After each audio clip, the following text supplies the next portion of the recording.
plan, a game plan.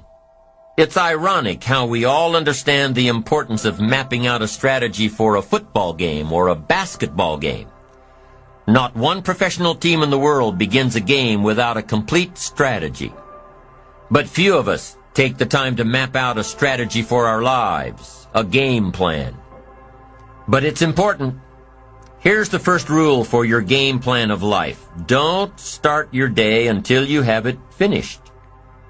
Don't begin your activities of the day until you know exactly what you plan to accomplish. Don't start your day until you have it planned, and do this every day. I know all this writing takes time and a disciplined effort, but remember that value is the fruitful result of discipline, not hope.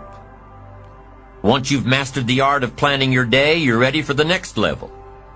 Don't start your week until you have it finished. Don't begin your activities of the week until you know exactly what you plan to accomplish. Don't start your week until you have it planned. Just imagine what life would be like if you took time out of every Sunday to plan your week. Come Friday, you won't be saying, "Boy, did this week fly by. Where did it go? What did I do?" No, if you plan your week before you start it, you'll know exactly what you want to do, what you want to accomplish, what you need to work on. If you learn to plan your days as part of your overall game plan for the week, the parts will fit much better. Your days will be better, more effective. You'll be working smarter, not harder. And when you've learned to plan your week, guess what? You've got to plan your month. Don't start your month until it's finished. By developing a game plan for your days, your weeks, your months, by developing and following your game plan, your days and weeks and months all become part of a bigger plan, a bigger design, a long-term view of your life, a visual chain. You'll start gaining a greater perspective of it all because you are planning. It takes great discipline on your part, but it will soon lead to a new habit, a habit of mastering your time, a habit of discipline that will lead you to the good life. Now, if visually seeing the future is new to you, if you've never developed a game plan before, let me offer a few tips. There are two things that you need to understand before you create a game plan.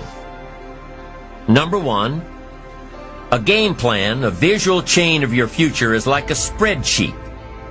Instead of listing numbers, you list activities. It's like a to-do list. And number two, the technique of developing a game plan can be used for a single day, a single project, or a variety of projects that are happening simultaneously. Here's how you do it. First of all, you need to buy a pad of graph paper. Game plans work best on graph paper. So take a sheet of graph paper and make vertical columns of the number of days this plan is to cover. Then on the left-hand side of the paper, write the heading, Activities. Under this heading, list all of the activities to be accomplished within your time frame. Let's say, for example, that you've got 1 week to finalize a marketing plan. It's an overwhelming amount of work to complete, but it's got to be done. So break it down piece by piece. The best way to start is by listing all of the individual components on the left-hand side of the page. Now, some of these things need to be completed before others can be started. You need to have your market research results in before you can determine your target market. You need to know your target market before you can develop your marketing strategy. You need to have your marketing strategy before you can create a budget for collateral materials, and so on. When you break down the project piece by piece, deadline by deadline, you can be more effective in delegating the appropriate pieces of the puzzle. And you can be more effective in doing your own work while orchestrating the rest. The final result of developing a visual chain, your game plan, is a clear visual presentation of the tasks before you. Keep your game plan in plain sight. Put it up in your office where you can easily look at it. Have a copy of it at home and tape it to the refrigerator. Keep a copy in your journal for quick reference. Your game plan will serve as a constant reminder of all that you need to do to get where you want to go. If you're doing all that you're scheduled to do, game plans are very rewarding. And the discipline of developing and following a game plan is exciting. Day by day by day, week by week by week, month by month by month, you'll see the magic of your dreams and plans turning into reality. It's an incredible feeling of being in charge of your life, your surroundings, your future. It's like creating a work of art on the biggest canvas imaginable. It's creative. It's beautiful. This is powerful stuff, to dream a dream, plan for the dream, and then to watch your dream turn into reality. And what's really powerful about creating game plans is that you can see your future right before your eyes.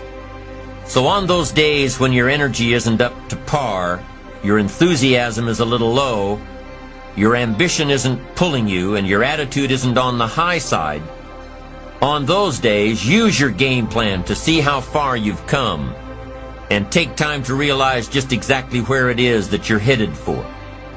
On those days, it's your discipline and visual chain of the future that will pull you ahead. It can't possibly set you back. It'll pull you ahead. Develop a game plan for your life and make sure that it includes more than work projects. Make sure that your game plan includes time for recreation, time for reflection, time for exercise, time for health, time for spirituality. Let's say you've developed your plan and you've penciled in writing a report from 9 a.m. to 10 a.m. Well, what if you don't do your best report writing this early in the morning? What if you do this kind of work best at 3 in the afternoon? Then juggle your projects around a little. Know yourself well enough to know what you do best at different times of the day, of the week, of the month. Know the best time for you to accomplish a certain type of task and schedule it during those times. You have to work with your game plan in order for it to best work for you, and you have to maintain the discipline of working your plan until what? Until you've got it down. In the end, it is your own discipline that acts as the magic catalyst to give substance and depth to your ambition, to achieve your own plans and dreams, to have what you want to have, and to become what you want to become. Your consistent self-discipline is the magic catalyst. The ultimate question cannot be whether you are going to make the fundamental disciplines your own. The ultimate question is when.